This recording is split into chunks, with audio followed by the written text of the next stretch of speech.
I'm joined now by New York City Comptroller and mayoral candidate Brad Lander. Thank you so much for coming on. Thank you, Brian. Great to be on with you. So you made some news today as you were the latest in a long line of Democratic officials, Democratic candidates, or just people who the Trump administration perceives as political enemies to be arrested by this administration. So what preceded this arrest? No. This is actually the third week in a row where I've gone down to immigration court hearings with a group called Immigrant Arc to observe the proceedings and then accompany people as they try to leave the building. Starting about 3 weeks ago, they started stripping people of their status. It's a new thing that the Department of Homeland Security is doing to what they call dismiss people's cases. But what that really does is dismiss their asylum applications, renders them with no status, and makes them subject to expedited removal. So what we're doing is observing and then just trying to walk out of the building with people. And over the last 3 weeks, I've been able to walk out with 5 families who got reunited. But in this case, that is not what happened. Well, isn't the whole point of what the Trump administration came into office promising is that they would go after the hardened criminals, the people who weren't following the rules?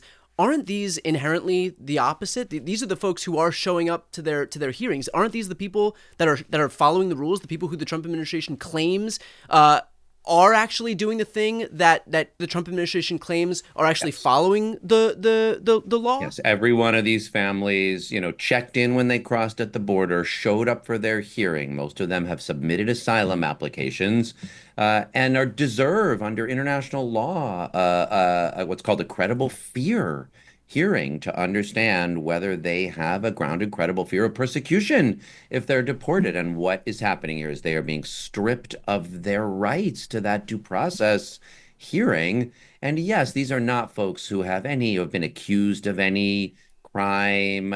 These are not folks who try to sneak around ICE at the border. They have done everything right, and the ground is just being ripped right out from under their feet. Right. I mean, presumably you are not walking violent criminals through these courtrooms just as a matter of just as a matter of politics. I mean, you're running for the mayor of New York. That's probably not the people that you are going to align yourself with, and yet even that fact seems to be ignored by this Trump administration, who is going after everyone indiscriminately. They are trying to strike fear. I mean, Donald Trump is coming to strike fear into immigrant families and just fear into cities. I mean, he's coming for LA, he's coming for New York, he's coming for other cities, and he's trying to both stoke fear and provoke conflict.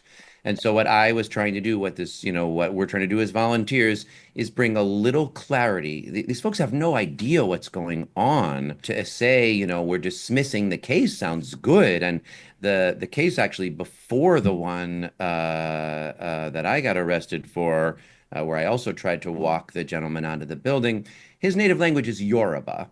The translator that was provided to him speaks French. And when the judge was trying to explain, when I dismiss your case, you'll have no status. And he looked and he's like, and then she said, do you understand? And he's like, no, what do you mean I'll have no status?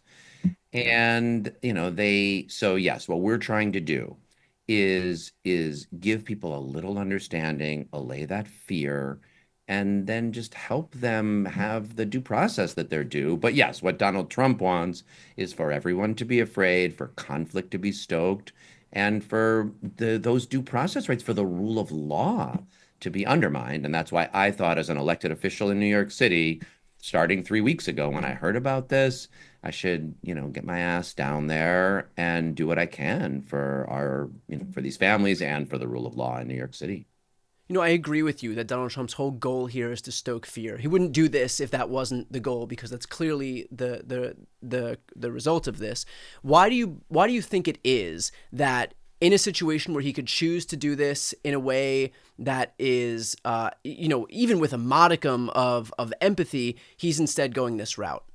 I mean, he is trying to destroy our empathy. That's what authoritarians do. The compassion that we feel that makes New York City and LA great places, that makes America a great place, that we feel some empathy for people, that we've got that Statue of Liberty out in the harbor saying, send me your tired, your poor, your huddled masses.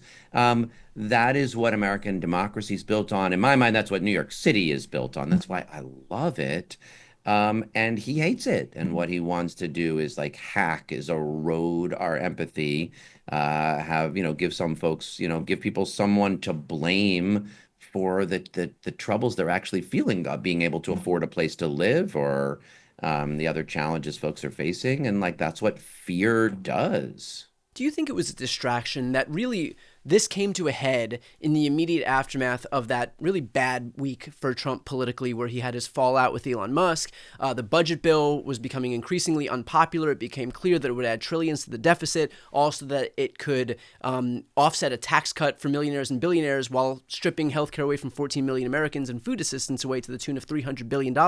Suddenly, then, we have ICE getting sent in to LA, knowing full well that in a city, the city that I live in, it's about a third immigrants, and so clearly that's going to incite some protests. And then he immediately used that as a pretense to be able to federalize the National Guard and send in the Marines. So to what extent do you think that was a coincidence, or this is just a purposeful distraction technique by Trump? Look, this is where Trump goes, when he is like at his most visceral. 10 years ago, when he came down that staircase, it was by attacking Mexicans, and so I don't think it's surprising that at a moment when, yes, Americans are waking up to what that quote, big, beautiful bill would do and how it would strip away healthcare and give tax breaks to billionaires.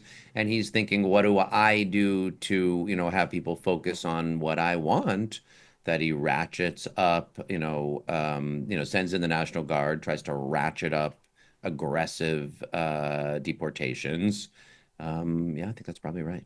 In the immediate aftermath of your arrest, what happened next in between the time that you were taken away, and that video has been swept across the internet today, but between the time that you were taken away and the time you were released, what happened in between that period of time? So I was in DHS detention for about 3.5 hours, mostly just waiting, sitting in a detention room without my phone, so I didn't know what was going on out in the outside or in the world. And then, yeah, about 3.5 hours later, I was informed that Governor Hochul was there, and they released me. I connected with her, and we walked out of the building. They have not brought charges against me. And, my understanding is that the case is under review by the U.S. Attorney's Office. But look, what I think is really the most important to say is, I'm going to be fine. I have a good lawyer. I know my rights and my due process will be protected. I'm going to sleep at home in my bed tonight, safe with my family. But Edgardo, who I was trying to accompany, he is in ICE detention. God knows where he's going to sleep tonight, in an ICE detention facility, in who knows what state. He has no lawyer. No one even knows to look for him. He has been stripped of his due process rights and the right asylum seekers have to present the credible fear of persecution. So, I appreciate, all of the, nice attention that's been sent my way, but the place where our attention needs to be focused on is on what is happening in our immigration courts and what's happening in our cities. And I'm going to keep showing up for that. Well, look, the reality is that this was the latest incident that drew attention to what's happening with regard to Trump's ICE raids and his Department of Homeland Security's overreach, but it won't be the last. Yeah. And so to that point, what is your message to Donald Trump as he continues to perpetuate this scheme? Yeah. We're going to keep standing up. When Ras Baraka was arrested a few weeks ago, I rushed out to Newark to say, this is what we need to do. Elected officials who care about the rule of law, who stand up for the people in their cities, that's what they do. And I thought it was important that he stood up, and I wanted to be there. So I was grateful for everybody who came out today.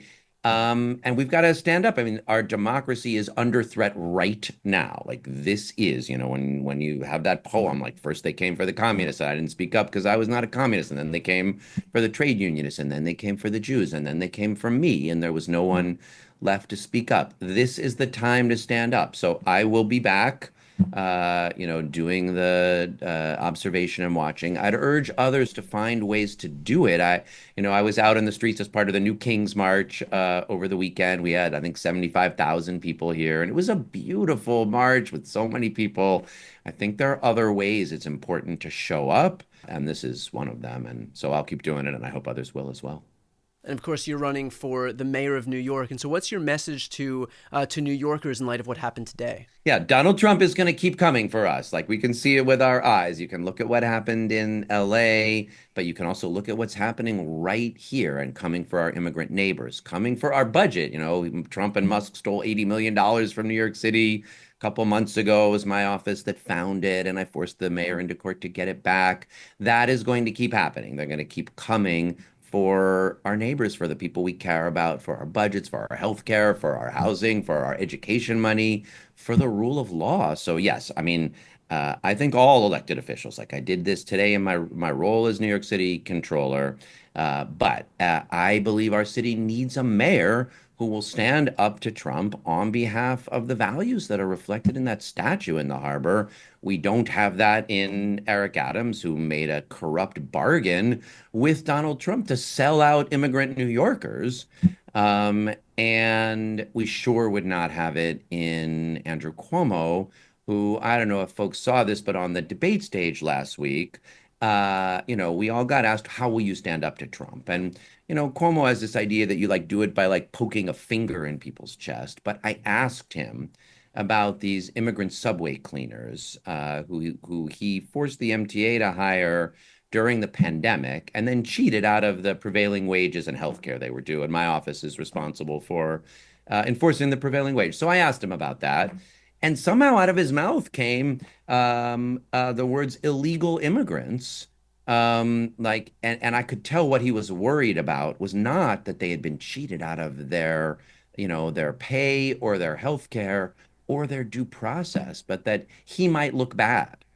And at this moment, like New York needs a mayor who will stand up to Donald Trump and fight for those democratic values, for our immigrant neighbors, and for the traditions the city is based on. I think this is an important moment for elected officials everywhere, just to reflect on what it means to show up for the rule of law, for due process, and for the constitutional values we care about the most. How can folks who are watching and listening right now help your campaign? So landerfornyc.com, LANDERFORNYC.com. Sign up there. It's get out the vote. I mean, the election is 1 week from today. I started at a subway stop. I did not expect this to happen. But yes, what we're doing every day is getting out the word. So please, email your friends in New York if you're not in New York. If you're in New York, sign up for a shift, come out to a poll site. Early voting is underway every day now through Sunday. The election day is a week from today. And it's a critical time for the future of our city. Well, look, I will always be glad to use my platform to elevate the fighters, and I appreciate you putting your body and your freedom on the line today to fight back against the overreach of this administration. So with that said, thank you for taking the time today, and best of luck in the campaign trail. Thank you, Brian. I really appreciate it, and really appreciate the opportunity to talk to your listeners.